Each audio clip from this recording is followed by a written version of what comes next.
It's recording. Jesus Christ.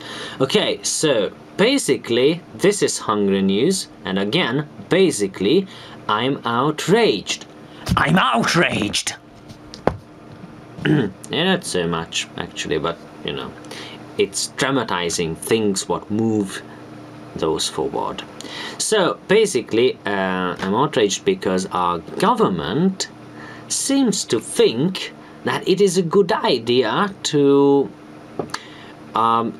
increase residential taxes. Now, basically, there is no residential tax in Hungary.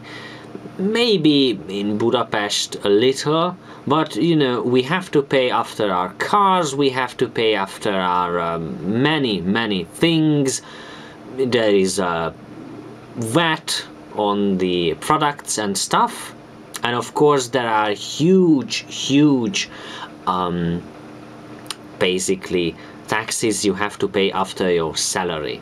Now, residential tax is a kind of tax, according to the government, which is basically a percentage of your property, what you have to pay in every year. So, according to the regulations or stuff, if you have a 10 million forints worth of property, which is fairly common in Hungary, then the tax can be up to 3%.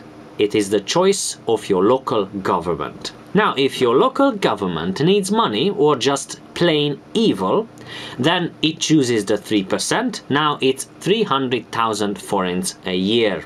Now remember, the average Hungarian salary is 100,000, and I was very generous when I said that. So normally 100,000 times 12, because there are 12 months a year, that's 1.2 million, but the 1/4 goes to residential taxes. So, you know, it seems like a huge thing, because normal people has barely enough money to afford a place to live, or food. You know, these are the luxuries in Hungary. And when I talk to people living in the UK, for example, and they are over 30 years or 40, they usually go to Cuba or the Seychelles Islands or whatever, you know, some nice destinations, or India, Egypt and stuff. Now, normal people, average people in Hungary, go to, for example, Lake Balaton, which is, you know, a local pond of ours, lake if you will. But they can't, because if the local government is evil. Now, this is not as serious as it sounds, because you know, reasonable local governments won't choose 3%. They normally choose 0%. But you know, I don't know if it's the stupidity of the government, which actually thinks that it's a good idea, you know, to give this sort of power to local governments, or it's just they are trying to make fear so people would do something, you know, fear the government. Now, that is also stupid, I have to tell you. Now, the question is, and I wrote it down myself, this is the person who wrote the question down. Why do they try to make living impossible? And I know it's an over-dramatized question, mainly because we are not really hungry. We have places, you know, where we can live. But you know, the fear that somehow they are able to take away this, now that's very unbearable, and that's very upsetting. So maybe they don't really mean harm with this. They just, you know, trying stuff because they are a bit childish. But you know, it seems like the case that they would try to, you know, ruin this country, even though it may be the result of the lack of communication, because I read this 3% stuff when I browsed the internet, and there are no government sources, you know, or you know, this is a really interesting question, and I make sure that it's recording.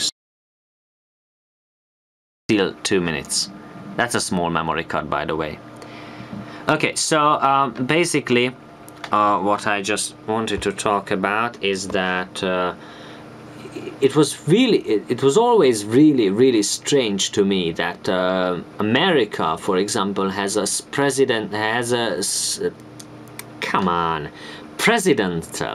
presidential speeches, you know, where the president speaks to the people, you know, try to address the public, or just, you know, making a statement that everything's going to be all right.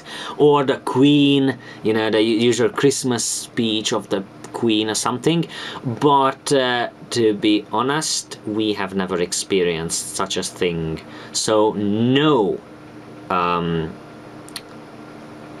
not any kind of government person tries to speak at a regular level.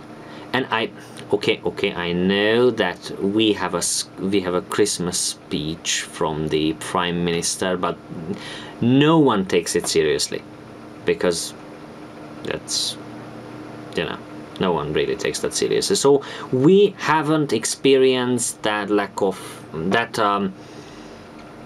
something very romantic I wish for, you know, when I can believe to the government.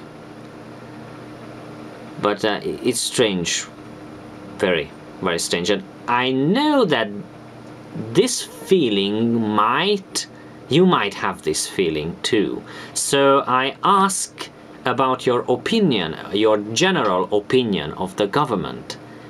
Because I'm really interested that, for example, I don't know, in Brazil, in the USA, in wealthy or less wealthier countries, what do people think about their government? Do you trust it? Do you hate it?